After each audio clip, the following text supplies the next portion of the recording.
functions of bank. Banking के क्या क्या functions हैं? We discussed about two type of function. The first one is primary and the second one is secondary. Who is going to tell me what are the primary and secondary functions of bank? Yes, Priya. Primary function is providing loans, accepting deposits.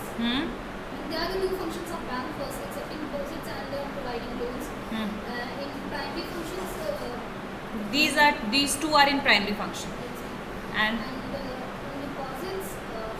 no, you don't need to explain all the things. In secondary, In secondary functions, there are the utility functions and agency functions. Very ठीक है. चलिए दोनों points याद हैं. बाकी सी reserve bank of India जो है that is a statutory, basically आपका एक ऑर्गेनाइजेशन है. Why it is statutory? Because it came in the existence by law, यानी लॉ के द्वारा उसको लाया गया है. ठीक है. इन 1934 आरबीआई एक्ट आया and it was started implementing in 1935. RBI it became the nationalized bank under the Banking Regulation Act 1949. ठीक है. And the RBI is the apex bank and they are controlling the whole financial situation of, मतलब financial in terms of money in whole country, whole India, right? So basically यहाँ पर जो आपके reserve bank of India है, they are the, बोल सकते हैं ना, एक powerful authority they have. Even they are not only consisting of commercial bank, सिर्फ कॉमर्शियल बैंक इसके अंडर में नहीं है, पर कॉमर्शियल या पब्लिक बैंक्स, बस इसके अंडर में बहुत सारे नाबार्ड, सिडबी, ये जितने भी आपके बैंक हैं, एनएचबी, नेशनल हाउसिंग बैंक, ठीक है, एग्जिम, एक्सपोर्ट इम्पोर्ट बैंक, जितने भी आपके बैंक्स हैं सारे आपके आरबीआई के द्वारा कंट्रोल किए जाते हैं. ठीक है. So reserve bank of India was basically came into existent in year 1934. It was started working from 1935. It become nationalised on 1949, banking regulation act 1949, and it is an apex bank or apex body of the country. It consist all the type of commercial bank, public bank, as well as the other kind of bank, rural bank. Each and every bank comes under the Reserve bank of India. Clear हो गई बात? अच्छा, reserve bank of India का headquarter कहाँ है? Reserve bank of India का जो headquarter है that is in Mumbai. Okay, चलिए. It is a statutory body. Why I am saying it? Because it came into existence by law. इसको law के द्वारा लाया गया, एक्ट पास और बिल पास हुआ, फिर इट कन्वर्टेड इनटू एक्ट. ठीक है. तो ऐसे जितने भी ऑर्गेनाइजेशन गवर्नमेंट के हैं वो सारे स्टैट्यूटरी बॉडी हैं. ठीक है. It is even responsible for printing of currency, यानी कि हमारे इंडिया में जो भी करेंसी चल रहा है it is controlled and printed by reserve bank of India. ठीक है.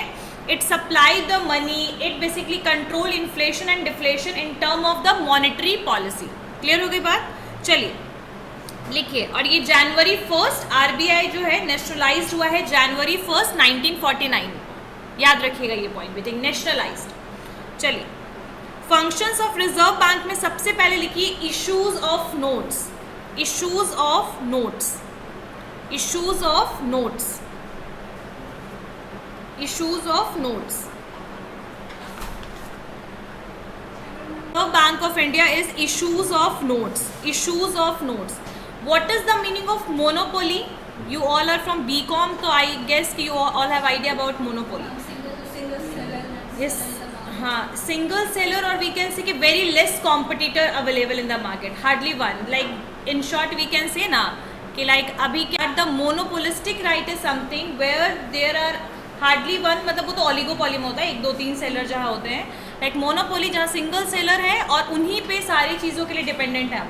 तो यहाँ पर जो आरबीआई है they have monopoly right in issues of notes. ठीक है. नोट्स का मोनोपोली राइट सिर्फ और सिर्फ मशीन सिर्फ और सिर्फ कहाँ पर अवेलेबल है? आरबीआई के पास. तो लिखिए इशूज ऑफ नोट्स में. Issues of notes.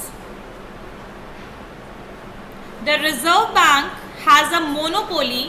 The Reserve Bank has a monopoly for printing the currency notes, to printing the currency notes in the country, to printing the currency notes in the country. ठीक है. और हमारे यहाँ currency को क्या बोलते हैं? रूपी. क्या बोलते हैं? रूपी. पाकिस्तान में रुपया. ठीक है, रुपया चलता है. आपका जापान में क्या चलता है?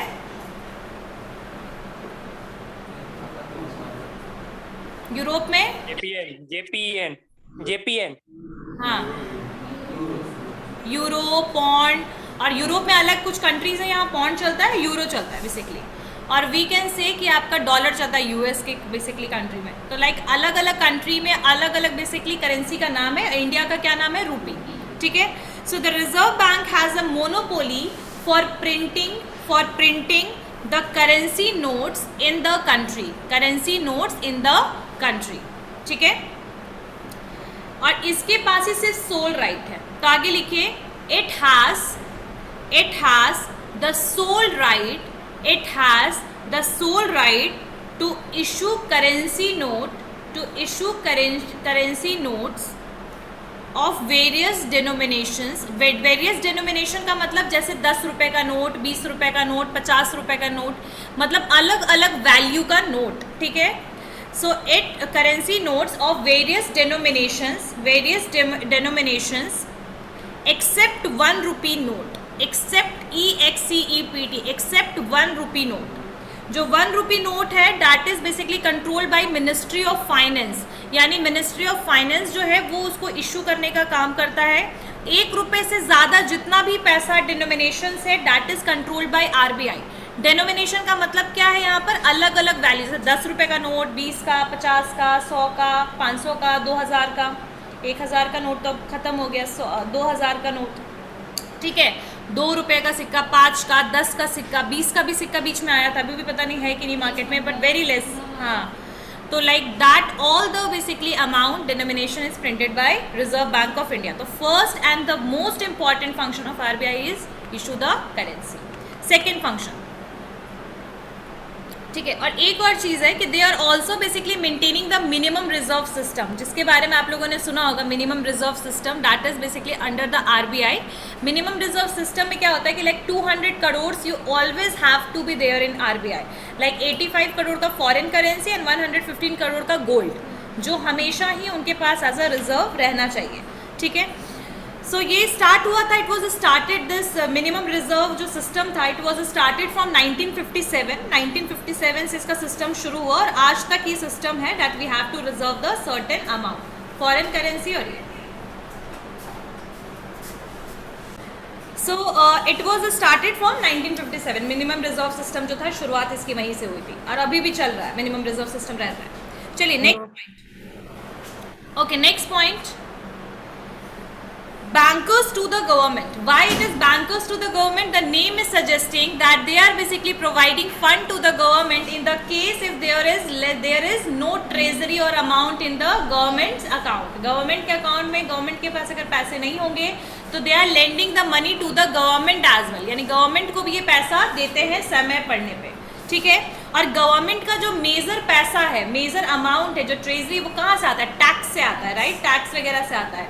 लेकिन अगर ज़रूरत पड़ता है, बिकॉज गवर्नमेंट का क्या रिस्पॉन्सिबिलिटी है for social welfare, development of infra, maintaining the socio economic things, so many responsibilities government have. So उनको हर जगह के लिए क्या चाहिए होता है? अमाउंट चाहिए होता है, फंड चाहिए होता है। रूरल एरियाज के डेवलपमेंट में कितना फंड में पैसा जाता है? सो इन दैट केस कई बार होता है कि गवर्नमेंट के पास लैक ऑफ मनी होता है और इसके लिए पैसा कौन देता है? Reserve bank of India, RBI। चलिए लिखिए द RBI, और सिर्फ ये पैसा नहीं देगा, they are also an advisor. वो एडवाइजर भी होते हैं, बैंकर भी हैं, एडवाइजर भी हैं और लेंडर भी हैं। क्लियर हो गई बात? लिखिए इसमें RBI is act as the banker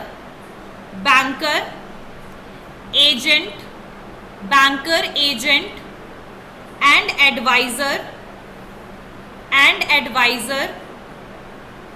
advisor to the government of India, to the GOI government of India and states, ठीक है। यानी कि ये बैंकिंग फंक्शंस तो करता ही करता है, साथ साथ में सेंट्रल गवर्नमेंट या स्टेट गवर्नमेंट को फंड की जरूरत पड़ेगा तो they are also going to lend the money and that can be for the two thing, economic, और मतलब कोई इकोनॉमिक रीजन हो सकता है, इंफ्रा, मॉडर्नाइजेशन, डेवलपमेंट, किसी भी रीजन से दे कैन लेंड मनी, ठीक है। And they can also manages the public डेप्ट ऑफ द गवर्नमेंट, लाइक जो गवर्नमेंट के बॉन्ड्स वगैरह आप लेते हो तो बेसिकली वो जितने भी डेप्ट अमाउंट वगैरह है ना, उसको भी मैनेज करने का काम कौन करता है? RBI। So they are basically acting like an agent as well for the government they are lending the money to the government. So basically the second function क्या हुआ कि they are the banker of the government. Government का भी वो क्या है, bank है. Clear हो गई बात, यहाँ तक समझ आया? नेक्स्ट पॉइंट लिखो. लिख रहे हो? ठीक है, गुड. चलिए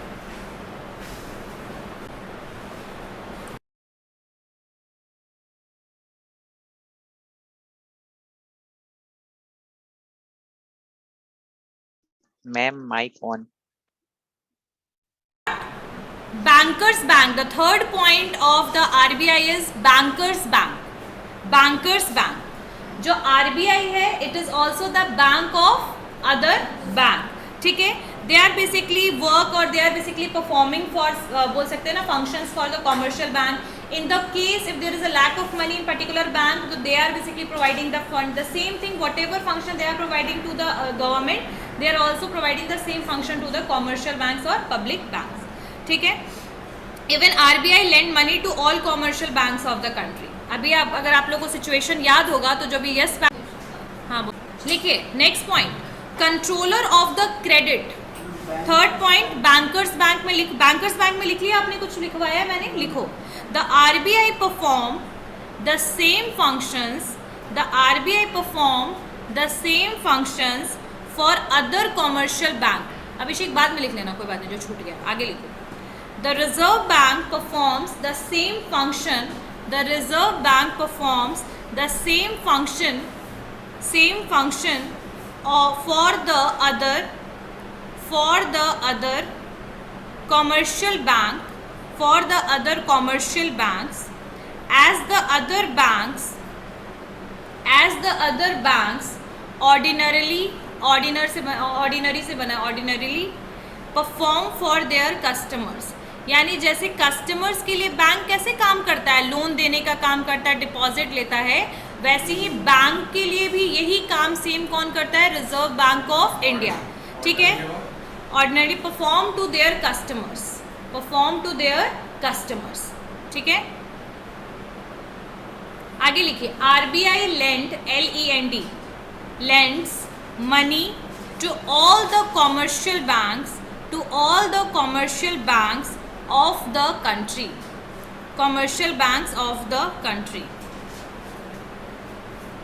ठीक है? Next point, next function, controller of the credit. Controller of the credit. Controller of the credit. Controller of the credit. Controller of the credit. Controller of the credit. ठीक है? तो बेसिकली क्रेडिट मतलब यहाँ पर finance के sense में कहा जा रहा है कि जितना भी पैसा मार्केट में डिमांड है, डिमांड और supply of money, they are going to control. ठीक है?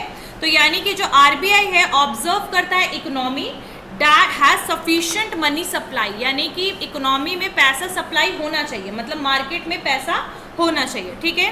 And in the inflationary situation, जब इन्फ्लेशनरी सिचुएशन होता है जिसको हम क्या बोलते हैं, महंगाई बढ़ जाना, तो ऐसे सिचुएशन में इट स्क्विजेज द मनी सप्लाई, और इसको मनी सप्लाई को थोड़ा सा वो स्क्विज करता है, कम करता है for the tight the monetary policy. ठीक है? क्योंकि जितना इन्फ्लेशन होता जाएगा, आप जितना इकोनॉमी में पैसा डिमांड बढ़ाते जाओगे उतना ज़्यादा इकोनॉमी में पैसा आ जाएगा, है ना? सो वो सिचुएशन कभी बेटर नहीं होगा इन्फ्लेशन वाला. तो इसी वजह से ये जो क्रेडिट सिस्टम है पूरे बेसिकली कंट्री का, इंडिया का, that is controlled by the RBI. तो इसमें लिखिए, the RBI undertakes the responsibility of controlling credit created चलिए, the RBI undertakes the responsibility of controlling credit created by commercial banks. And आगे लिखिए, और जो एक्स्ट्रा फ्लो जो हो रहा है ना मनी, उसको भी कंट्रोल करता है RBI. ठीक है? Created by commercial banks. आगे लिखिए, RBI uses two methods to control. RBI uses two methods to control the extra flow. Two methods to control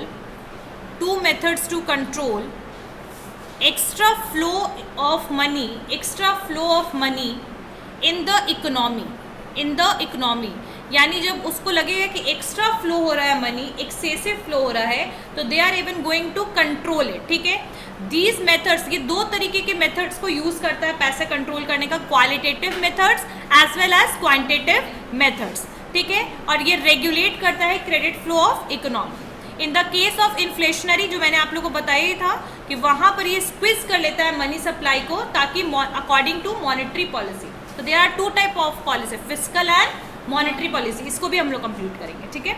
चलिए next point, fifth one, custodian of, custody से बना है custodian of foreign reserves, custodian of foreign reserves. Foreign reserve का custody कौन रखता है? आपका RBI. तो इसमें लिखिए, और क्यों रखता है फॉरेन एक्सचेंज? देखिए हमेशा याद रखिएगा कि इंडिया से बाहर भी हमारे यहाँ कौन है? एनआरआई, बहुत सारे नॉन रेसिडेंट ऑफ इंडिया है, एक्सपोर्ट का काम होता है, ठीक है। तो ये जो एक्सचेंज कंट्रोल का काम होता है ना, ये कौन करता है? आरबीआई। तो they always want some reserves of foreign. अगर डॉलर इनके पास रिजर्व में है और उसकी वैल्यू बढ़ती है, तो ऑटोमेटिकली हमारे यहाँ का भी क्या होता है? वैल्यू बढ़ रहा है उस करेंसी का। तो basically they have to reserve the foreign currency because that is useful for the trading purpose, for NRI, for transferring it to the account. तो इनके पास रिजर्व्स हमेशा अवेलेबल रहते हैं, ठीक है। अगर आप घूमने जाओगे ना, तो you can change the basically your amount with the currency, मतलब अपने अमाउंट को अगर आप बदलना चाह रहे हो 10,000, तो उतना का आपको जहाँ भी जा रहे हो वहाँ का करेंसी आपको दे दिया जाएगा, है ना। चलिए लिखिए, for the purpose of keeping the foreign exchange rate stable, for the purpose of keeping the foreign exchange rate stable, the RBI, the Reserve Bank buys and sells the foreign exchange rate stable, the RBI buy। देखो RBI कई बार खरीदता भी है foreign currency, और कई बार export के through भी foreign currency आता है हमारे कंट्री में, इसीलिए एक्सपोर्ट को बढ़ाने की बात की जाती है। एक्सपोर्ट को बढ़ाना और इंपोर्ट को कम करना, ये हमारे यहाँ सिस्टम है, समझ रहे हो ना। तो अभी जो आपको फॉरेन ट्रेड पॉलिसी रिसेंट वाला आया था, वहाँ पर भी ये चीज़ आया था कि हमें एक्सपोर्ट को क्या करना है? इंक्रीज करना है। इंपोर्ट सिर्फ इसेंशियल आइटम्स को करना है। जितना ज़्यादा एक्सपोर्ट करोगे उतना ज़्यादा फॉरेन करेंसी कंट्री में आएगा, है ना, क्योंकि वहाँ से पेमेंट आपको उसी करेंसी में मिलेगा। सो जो आपका ये आरबीआई है, कई बार वो करेंसी खरीदता भी है और एक्सपोर्ट के थ्रू इसके पास आता भी, एनआरआई के थ्रू भी इसके पास आता है फॉरेन करेंसी। व्हेन दे केम इन, मतलब जब वो इंडिया में आते हैं तो वो अपनी करेंसी को बेसिकली देते हैं और फिर इंडियन करेंसी को बेसिकली एक्सचेंज करते हैं ना। सो ये सारे तरीके से यहाँ पर फॉरेन करेंसी आता है, ठीक है। तो आगे लिखिए, द आरबीआई लिख लिया, द आरबीआई, आगे लिखिए, the RBI buys and sells foreign currencies and also protects sales। चलिए लिखिए, the Reserve Bank buys and sells foreign currencies and also protects the country foreign exchange funds and countries foreign exchange funds, ठीक है, foreign exchange funds. तो ये basically foreign reserves को भी क्या करता है? कस्टडी में रखता है, अपने पास बेसिकली रिजर्व रखता है। अदर फंक्शंस में क्या क्या चीज़ें हैं, ध्यान दीजिएगा। अदर फंक्शंस क्या क्या हैं, बाद में लिख लेना जिसका जो छूटा है। What are the other functions of RBI? So reserve bank जो है आपका, डैट परफॉर्म्स, ये परफॉर्म करता है बहुत सारी चीज़ों में, लगभग बहुत सारे डेवलपमेंटल बैंक्स के साथ काम करता है, नाबार्ड के साथ काम करता है, ठीक है। फिर कुछ भी नए स्कीम्स के लिए फंड प्रोवाइड करने में गवर्नमेंट के साथ मिलकर के ये ध्यान देता है। उसके बाद कलेक्ट करता है इकोनॉमिक डेटा, मतलब they are also working on survey, यानी कि सिर्फ और सिर्फ बैंक का फंक्शन नहीं करता है, they are also engaged in doing the survey work. Survey भी करता है कौन? आपका बैंक, ठीक है, रिजर्व बैंक ऑफ इंडिया। उसके अलावा buying and selling of government securities, यानी गवर्नमेंट की जो सिक्योरिटीज़ है आपका, ट्रेजरी बिल वगैरह जो मैंने बताया आपको, जब हम निगोशिएबल इंस्ट्रूमेंट करेंगे ना तो सब उसमें कवर हो जाएगा। तो बेसिकली ये वो भी उस चीज़ में भी क्या करता है? ये काम करता है। It works in the basically selling और in securities, government securities. Clear हो गई बात? उसके अलावा they also basically give loans to the government, ये तो बता ही दिया था मैंने। एक्सपोर्ट इम्पोर्ट में भी दे आर इंगेज, तो they are basically doing lots of work. They are basically advisors भी है, एजेंसी भी है, बैंक भी है, उसके अलावा डेवलपमेंट के लिए भी, सोशल वेलफेयर के लिए भी इट इज़ वर्किंग, पूरे बैंक्स को भी कंट्रोल करता है। तो these are the major functions of reserve bank of India. ठीक है, when it was started, when it become nationalized, where is its headquarter, सबको याद हो गया कहाँ पर इसका हेडक्वार्टर है, सब कुछ याद। चलिए नेक्स्ट टॉपिक। मैम 1 जैन इसका आगे 1 जनवरी 1949 को reserve bank of India become the nationalised bank and it came into existence in 1934, RBI act 1934, and it was basically, ये कब से काम करना शुरू किया, 1935 से, और इसका हेडक्वार्टर है दैट इज इन मुंबई। ठीक है, क्लियर होगी बात। और इसके कुछ रीजनल हेडक्वार्टर्स है, पटना में भी आरबीआई का आपका रीजनल हेडक्वार्टर प्रेजेंट है। ठीक है, रीजनल क्वार्टर या relationship between bankers and customers, bankers and customers. ठीक है, सो यहाँ पर इसको लिखने से पहले एक डेफिनेशन लिखिए। First write the definition which is given by sir John Paget's, sir John Paget, PAGET, Paget's, ऊपर inverted comma S, sir John Paget's definition given about the bank. अच्छा, बैंक क्या होता है, एक नॉर्मल डेफिनेशन समझो इसको। John, sir John Paget's लिखो, sir John Paget's definition, sir John Paget's definition. ठीक है, यस, लिखिए इसमें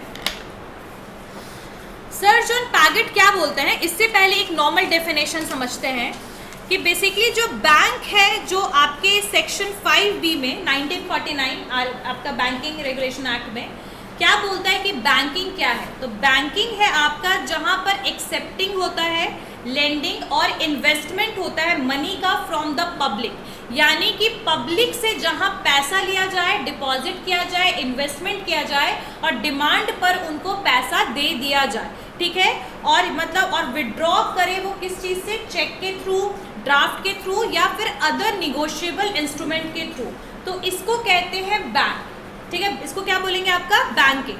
सो बैंकिंग इज द बेसिकली जो आपके फंक्शन से ही बना हुआ है, एक्सेप्टिंग, इन्वेस्टिंग करे, लेंड करे मनी, और ये कहाँ पर करे, किसके साथ, इंडिविजुअल नहीं, बिजनेस के साथ नहीं, ये मतलब ये बेसिकली ये सबके साथ, इंडिविजुअल, बिजनेस, पब्लिक के साथ। इन शॉर्ट पब्लिक में आपके कंपनीज भी आएंगे, इंडिविजुअल्स भी आएंगे।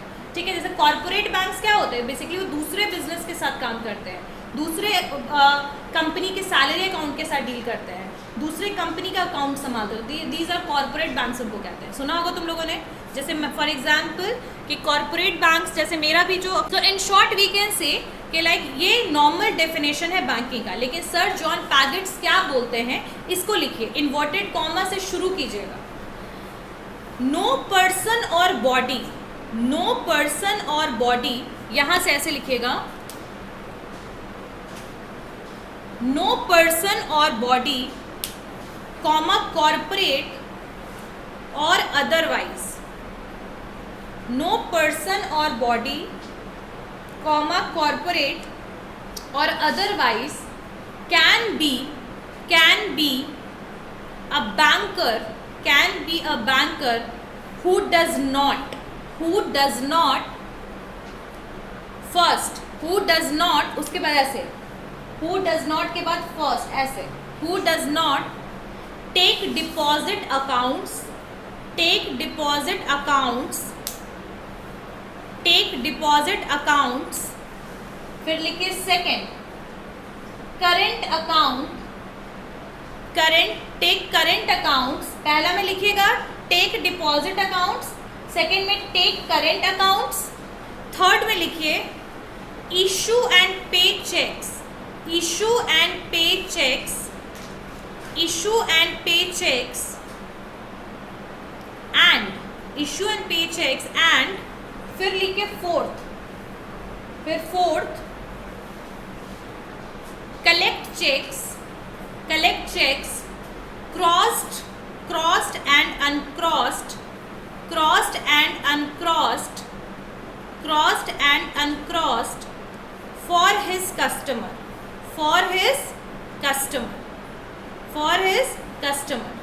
अब ये सर जॉन पैगेट इन्होंने डेफिनेशन दिया, देखो डेफिनेशन एज इट इज लिखा जाता है जैसे दिया गया है, ठीक है, we don't change it, meaning में चेंज कर सकते हैं अपने वर्ड्स में, but definition we can not change because it is given by. तो सर जॉन पैगेट का डेफिनेशन क्या बोल रहा है कि कोई भी वैसा पर्सन, बॉडी या कॉरपोरेट बैंक नहीं होगा अगर वो डिपॉजिट नहीं ले रहा है, अगर वो कोई करंट अकाउंट के साथ डील नहीं कर रहा है, अगर वो चेक्स इशू नहीं कर रहा है, या तो वो फिर चेक कलेक्ट नहीं कर रहा है, यानी कि चेक देना, चेक बुक इशू करना तो बैंक करता ही है, चेक कलेक्ट भी बैंक ही करेगा। आई बात समझ में? सो अगर ये सारे काम कोई नहीं कर रहा है इंडिविजुअल कॉर्पोरेट, तो that is not a bank. Clear होगी बात? आई बात समझ में? तो this definition is given by John Paget. अब what is the meaning of customer? Customer normal term में तो हम समझते हैं कि जो प्रोडक्ट खरीदता है, सर्विस लेता है, तो बैंक के टर्म्स में कस्टमर वो नहीं है जो सिर्फ अकाउंट ओपन करवा ले, जो अकाउंट ओपन करा ले और जिसका अकाउंट बैंक में आ जाए, they are not only customer, वो सिर्फ वो कस्टमर होंगे ही नहीं एक्चुअल में, जब तक आपका ट्रांजैक्शंस और डीलिंग जो है वो रेगुलर बेसिस में ना चलता रहे।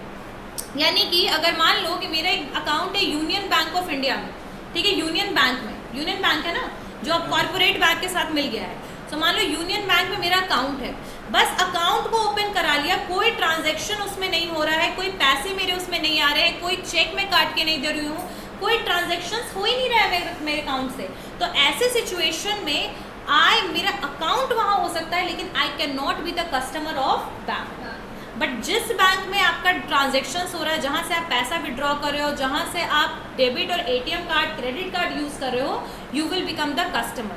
एंड कस्टमर को ही बेसिकली क्या होता है, बैंक जो है वो डिस्काउंट्स, ऑफर्स, नई चीज़ों के बारे में बताते रहते हैं, ठीक है। Once you become the customer, then the bank is going to tell you about each and every offers for the customer, whatever is present there. Like debit card और क्रेडिट कार्ड जितने बच्चे भी आप लोग use करते होंगे, आप लोगों ने नोटिस किया होगा कि आप लोगों के पास हमेशा उसमें एक मैसेज वगैरह आता रहेगा, ये इसमें डिस्काउंट है, ये लोन की फैसिलिटी है आपकी क्रेडिट कार्ड की वजह से, दीज काइंड्स ऑफ थिंग, ठीक है। तो बेसिकली आपका जो कस्टमर है वो कौन है? रेगुलर ट्रांजैक्शंस आपके अकाउंट से, अपने अकाउंट से वो करता रहता है, ठीक है। सो चलिए लिखते हैं थोड़ा सा इसके बारे में, कस्टमर्स कौन है, right. This definition is also given by John Paget's, sir John Paget's के द्वारा ये भी डेफिनेशन गिवन है। इसमें लिखिए इन्वर्टेड कॉमा में, to constitute a customer there must be, मतलब ऐसे कस्टमर्स होने चाहिए ना जिनको बैंकर देख करके पहचान जाए, लाइक रिकॉग्नाइजेबल होने चाहिए, डीलिंग उनका रेगुलर होना चाहिए, ठीक है। To constitute a customer there must be some recognizable course. Recognizable का मतलब क्या होता है उत्सव? जिसको हम पहचान लेते हैं, recognizable course. The customer there must be some recognizable course और habits of dealing in the nature of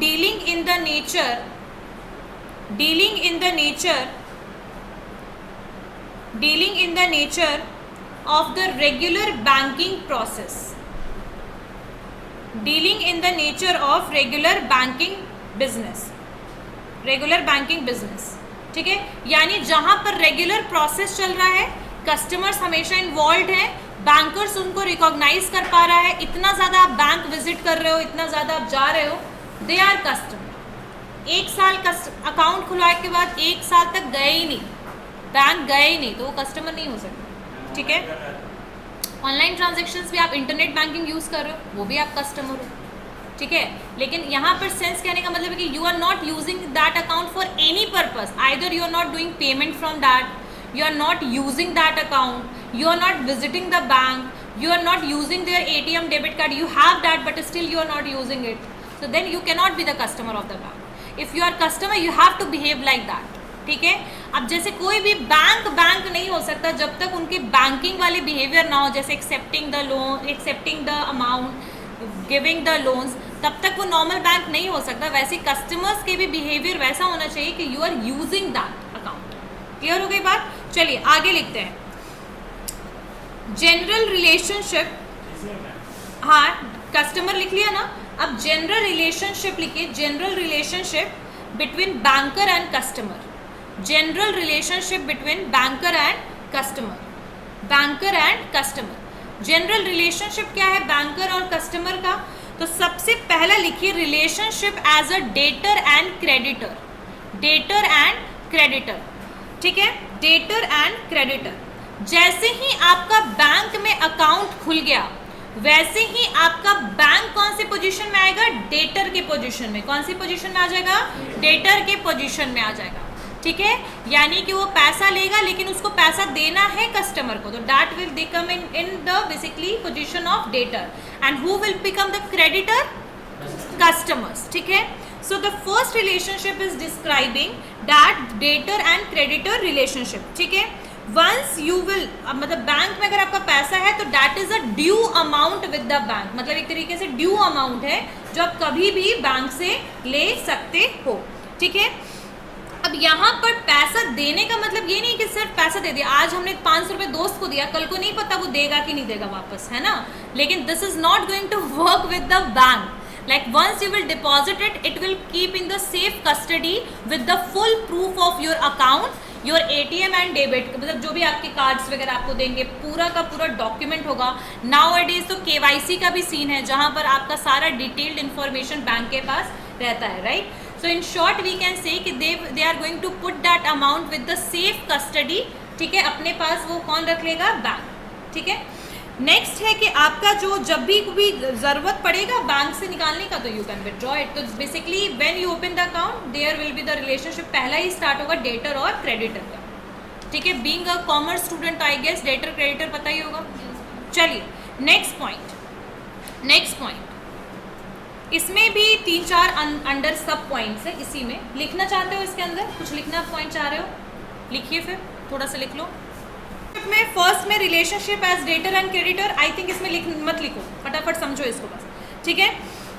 तो यहाँ पर आपका एक अकाउंट हो गया, कस्टडी हो गया, पूरा फुल प्रूफ के साथ आपका बैंक में पैसा डिपॉजिट हो गया। लेकिन एक चीज़ हमेशा याद रखिएगा कि आप कोई भी छोटे मोटे या अननोन बैंक से पैसा कभी डिपॉजिट नहीं करते हो। That will always be the known और ट्रस्टेबल बैंक, राइट। चलिए नेक्स्ट इज, इसी में आएगा the creditor must demand payment, ठीक है। अब क्रेडिटर जो है यानी कि जो कस्टमर है दे मस्ट डिमांड पेमेंट, ठीक है।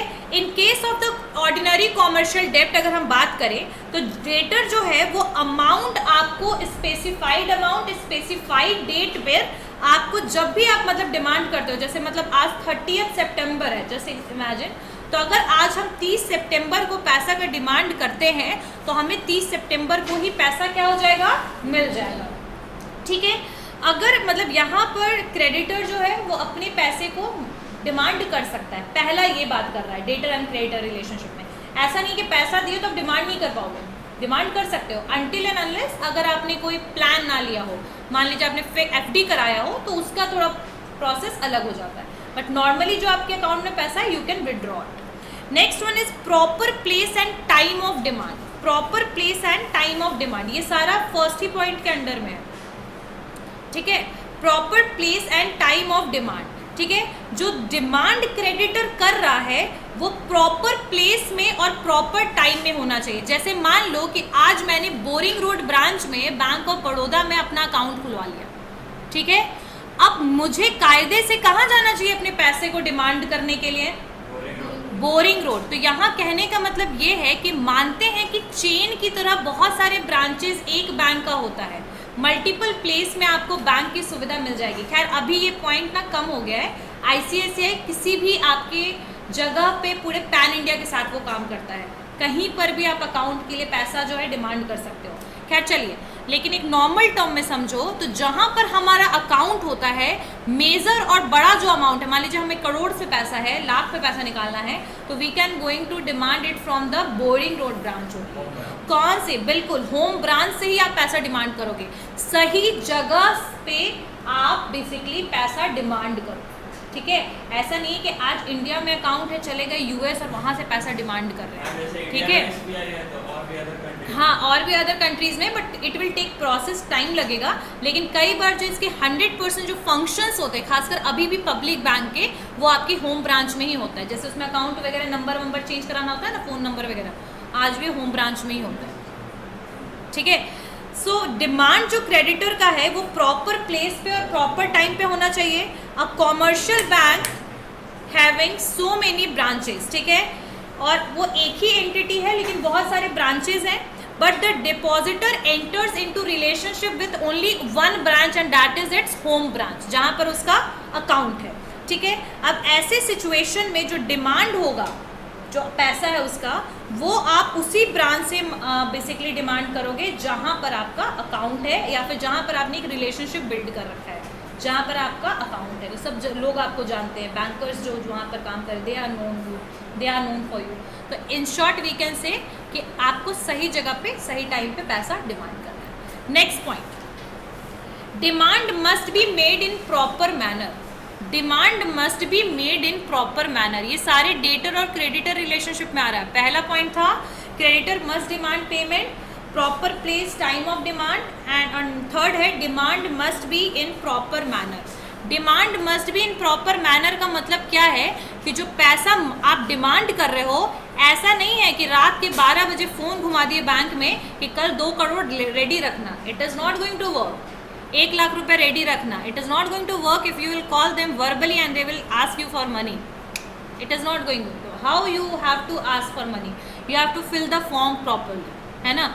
फॉर्म को प्रॉपरली फिल कीजिए, उसको बैंक में डिपॉजिट कीजिए। अगर एक्सेसिव बड़ा अमाउंट है और उतना अमाउंट बैंक में प्रेजेंट नहीं है, तो कई बार वो 1 दिन का प्रोसेस ले लेता है कि सर इतना पैसा निकलवाने में आपको कल तक का समय लगेगा। छोटे मोटे अमाउंट तो आपको same day you will get, right. So in short, आपको प्रॉपरली एक प्रोसीजर को फॉलो करना है पैसे को डिमांड करने के लिए। क्यों?